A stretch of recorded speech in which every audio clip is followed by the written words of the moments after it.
اللهم صل على محمد النبي الأمي وعلى آله وسلم تسليما. أعوذ بالله من الشيطان الرجيم. بسم الله الرحمن الرحيم. لقد كفر الذين قالوا إن الله هو المسيح ابن مريم وقال المسيح يا بني إسرائيل اعبدوا الله ربي وربكم إنه من يشرك بالله فقد حرم الله عليه الجنة ومأواه النار وما للظالمين من أنصار. لقد كفر الذين قالوا إن الله ثالث ثلاثة وما من إله إلا إله واحد وإن لم ينتهوا عما يقولون ليمسن الذين كفروا منهم عذاب أليم. ترجمہ: بے شک کافر ہوئے وہ لوگ جنہوں نے کہا کہ مسیح بن مریم وہی اللہ ہے، اور مسیح بن مریم نے کہا کہ اے بنی اسرائیل تم اللہ کی عبادت کرو جو میرا رب ہے اور تمہارا رب ہے. بے شک جو شخص اللہ تعالیٰ کے ساتھ شریک ٹھہرائے تحقیق اس نے اپنے پر جنت کو حرام کر دیا اور اس کا ٹھکانہ جہنم ہے، اور گنہگار لوگوں کے لیے کوئی مددگار نہیں ہے. بے شک کافر ہوئے وہ لوگ جنہوں نے کہا کہ اللہ تعالیٰ تین میں سے تیسرا ہے. تین میں سے تیسرا ہے یا تین میں سے ایک ہے، حالانکہ معبود صرف ایک ہے.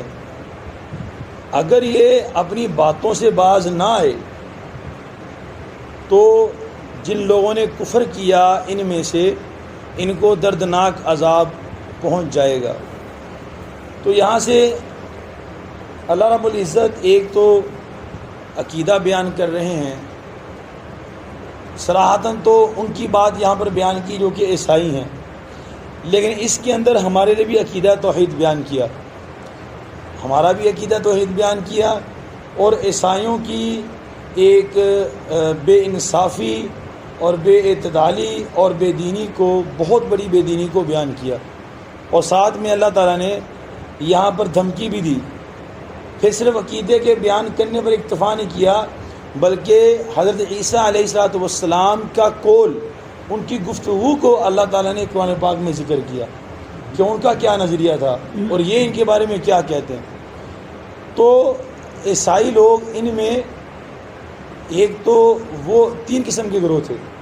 ایک قسم کا گروہ یہ تھا جو کہتے تھے کہ خدا تین ہے، ایک حضرت عیسیٰ علیہ السلام، دوسرا حضرت جبریل علیہ السلام، تیسرے اللہ تعالیٰ. ایک گروہ وہ تھا جو کہتے تھے کہ خدا تین ہے لیکن ان میں تشریح مختلف ہے، عیسیٰ علیہ السلام، مریم علیہ السلام اور اللہ تعالیٰ. اور ایک گروہ وہ تھا جو پکا سچا ان عقائد پہ قائم تھا جو عقائد حضرت عیسیٰ علیہ السلام دنیا میں لے کر آئے تھے. پکے سچے عیسائی جو سچے مسلمان تھے، جو بعد میں اللہ تعالیٰ نے ان کو ہدایت دی تو مسلمان ہوئے. وہ کہتے تھے کہ اللہ ایک ہی ہے بس اور کوئی نہیں ہے. خیر، اگر حضرت عیسیٰ علیہ السلام، مریم علیہ السلام اور اللہ تعالیٰ تین خدا مانے تب بھی شرک ہے. اگر عیسیٰ علیہ السلام، حضرت جبریل علیہ السلام اور اللہ تعالیٰ مانے تین ملا کر تو یہ شرک ہے. شرک ہے ہی اس چیز کا نام کہ اللہ تعالیٰ کی ذات اور صفات میں کسی کو شریک کیا جائے. بھئی اتنی بھی عقل نہیں ہے. اللہ تعالیٰ میں اور بندوں میں کوئی فرق نہیں ہے. بندے ایک انسان ہیں، ہماری طرح ایک مخلوق ہے. اللہ تعالیٰ مخلوق نہیں ہے، بس جو مخلوق نہیں خدا وہی ہو سکتا ہے. اللہ تعالیٰ کی پہچان کا صرف ایک طریقہ، خدا کو پہچاننے کا بھی صرف ایک طریقہ. جو مخلوق نہیں ہے وہ خدا ہے، جو مخلوق ہے وہ خدا نہیں ہو سکتا. جو خود کسی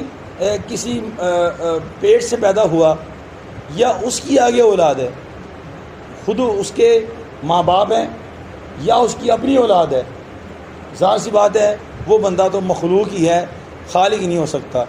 خالق کسے کہتے ہیں کہ جو بغیر نمونے کی چیز کو وجود دے دے، اسے خالق کہتے ہیں. مخلوق کسے کہتے ہیں؟ جو نمونے سے نمونہ بنائے. کتنا فرق ہے؟ عام مثال ہے کہ ایک مستری ہے، اس کو گارا فراہم کر دیں، اس کو اینٹیں فراہم کر دیں، اس کو پانی فراہم کر دیں اور تعمیر کرنے کی اس کو آلات مہیا کر دیں، تو وہ ان تمام چیزوں کو ملا کر ان کی مدد سے ایک عمارت کھڑی کر دے گا۔ نمونے سے نمونہ بنایا۔ اللہ تعالیٰ وہ ذات ہے کہ جو کسی نمونے کی محتاج نہیں ہے۔ جب ایک دور تھا جب دنیا اللہ نے پیدا کی، اس دنیا میں ریت کا ایک ذرہ نہیں تھا، اللہ نے بڑے بڑے ریگستان پیدا کر کے دکھائے۔ جب پانی کا ایک قطرہ نہیں تھا، اللہ تعالیٰ نے پانی کے سمندر اور دریا اور بارشیں اللہ تعالیٰ نے پیدا کر کے دکھائیں۔ ایک وقت تھا کہ دنیا کے اندر گندم کا ایک دانہ نہیں تھا، تو اللہ تعالیٰ نے اپنی قدرت سے گندم کا دانہ پیدا کر کے دکھایا۔ خالق تو وہ ہے۔ تو یہ کیسی عجیب ان کی عقل ہے کہ ان کو اتنا بھی سمجھ نہیں آتا کہ مخلوق محتاج ہے، خالق محتاج نہیں ہے۔ ساری دنیا کے انسان اکٹھے ہو جائیں اور اللہ تعالیٰ کی طاقت کو چیلنج نہیں کر سکتے۔ اللہ تعالیٰ کو چھوڑیں، اللہ تعالیٰ کی بنائی ہوئی مخلوق یعنی فرشتے، ایک فرشتے کو اللہ تعالیٰ بھیج دیں، وہ فرشتہ اپنے پر کی ایک کونے کے ساتھ اس دھرتی کو اٹھائے اور اوپر جا کے نیچے پلٹ دے، اتنی طاقت ایک فرشتے کے اندر ہے، تو جو حالانکہ وہ مخلوق ہے، تو بنانے والا کتنا طاقتور ہوگا، یہ سمجھنے کی بات ہے۔ اتنی بڑا اللہ تعالیٰ کا نظام ہے۔ لیکن کہتے ہیں کہ جب کسی کی آنکھ پہ، جب کسی کی عقل پہ پردہ پڑا ہوا ہو، جب دل ہی ہدایت کو دیکھنے کے لیے تیار نہیں ہے، جب آنکھیں ہی ہدایت کو دیکھنے کے لیے تیار نہیں ہیں، جب کان ہی ہدایت کو سننے کے لیے تیار نہیں ہے، تو پھر کچھ بھی بندے کو نظر نہیں آتا۔ سامنے صاف کپڑا بھی ہو تو اس کو کالا نظر آ رہا ہوتا ہے۔ جب عقل ہی الٹی ہو جاتی ہے تو وہ اللہ کی بنائی ہوئی مخلوق کو انہوں نے کہا کہ اللہ ہے۔ تو اللہ تعالیٰ فرماتے ہیں کہ وہ کہتے ہیں کہ مسیح بن مریم ہی اللہ ہے۔ کتنی بڑی جو ہے نعوذ باللہ اللہ تعالیٰ کی طرف جو ہے نسبت غلط کر دی۔ وہ کافروں نے کہا اللہ کے نبی سے کہ اپنے نبی کا اپنے اللہ کا نسب بیان کریں، تو اللہ تعالیٰ نے سورہ اخلاص دنیا کے اندر اتار دی۔ قل هو اللہ احد اللہ الصمد لم یلد ولم یولد ولم یکن لہ کفوا احد۔ آپ فرما دیجئے کہ اللہ ایک ہے، اللہ الصمد، اللہ بے نیاز ہے، لم یلد ولم یولد، نہ اللہ کی کوئی اولاد ہے، نہ اللہ کا کوئی خاندان ہے، باپ بال ماں کچھ بھی نہیں ہے، نسب نہیں ہے، ولم یکن لہ کفوا احد، بلکہ اللہ کا کوئی ہمسر ہی نہیں ہے۔ پھر آگے اللہ تعالیٰ نے حضرت عیسیٰ علیہ السلام کا خود قول نقل کیا، یہ کہتے ہیں کہ مسیح بن مریم اللہ ہے۔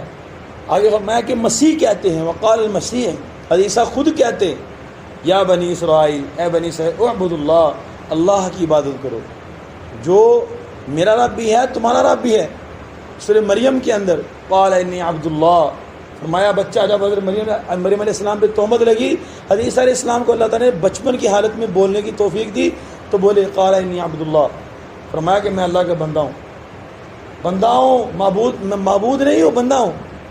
بچپن سے گواہی دی، لیکن انہوں نے بچپن کی گواہی کو بھی ایک طرف کر دیا اور بڑے ہو کے بھی ان کے دشمن بن گئے اور الٹی ان کی طرف باتیں منسوب کر دی۔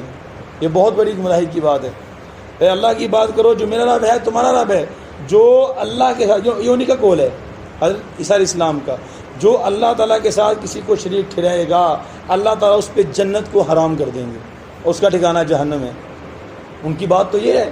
اور آج بھی اتنے رد و بدل کے بعد بھی اگر ان کی بائبل کو اٹھایا جائے جو مشہور ہے، اس کے انگریزی ترجمے بھی بہت قسم کے ہو چکے ہیں، آج بھی ان کی کتابوں کے اندر تحریف کے بعد بھی ایسی ایسی گفتگو ملتی ہے جس میں توحید کا اس بات ہے۔ ٹائم نہیں ورنہ اس کے ایک کئی حوالے جو ہے نا وہ کتابوں کے اندر لکھے ہوئے ہیں، کہتا اس کے صفحے کے ساتھ، کہ آج بھی ان کے اندر ہی موجود ہے کہ عبارات کے اندر کہ توحید ہے، لیکن پھر بھی جب ضد ہو جائے تو پھر کسی کو آپ منا نہیں سکتے۔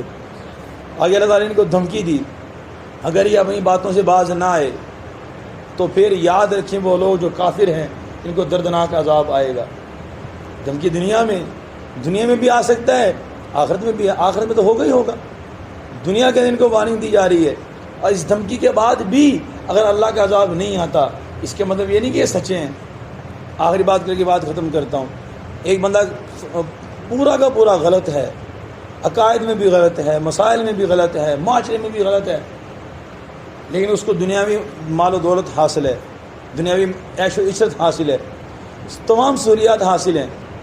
اب وہ اپنے آپ کو یہ سمجھتا ہے کہ لوگ مجھے کہتے ہیں میں گندا ہوں، لوگ مجھے کہتے ہیں میں برا ہوں، لوگ مجھے کہتے ہیں میں کافر ہوں، لوگ مجھے کہتے ہیں کہ مجھ سے اللہ تعالیٰ ناراض ہیں، تو میرے پاس اتنی نعمتیں کہاں سے آئیں؟ تو دنیا کی نعمتوں کا مل جانا یہ کون سی کامیابی کی دلیل ہے؟ اور دنیا کی نعمتوں کا نہ ہونا یہ کون سی ناکامی کی دلیل ہے؟ مال تو اللہ تعالیٰ جس کو چاہتے دے دیتے، پر ایمان اس کے دل کو اللہ تعالیٰ چھانتے اسی کو دیتے ہیں. کامیاب نہیں ہے، اللہ کی طرف سے ڈھیل ہے، یہ تدریج ہے. جب پکڑے جائیں گے ایک دم سے ڈھیل دی ہوئی اللہ تعالیٰ نے، جب پکڑے گئے ایک دم پھر کوئی چھڑانے والا نہیں ہوگا. تو اس لیے یہ تو ان کی بات کی، اور ہمارا اس میں کیا کیا عقیدہ ہے؟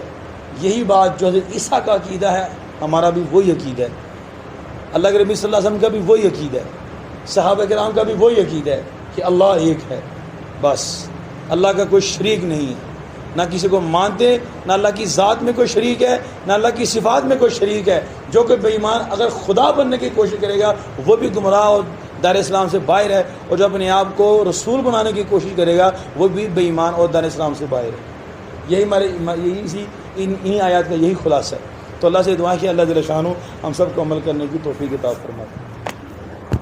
بسم اللہ الرحمن الرحیم. اللہم انت السلام ومنک السلام تبارک ربنا وتعالیت یا ذا الجلال والاکرام. اللہم اہدنا واہد بنا وجعلنا صوبا لمن اہتدى. صلی اللہ علی النبی الکریم وعلی آلہ واصحابہ اجمعین.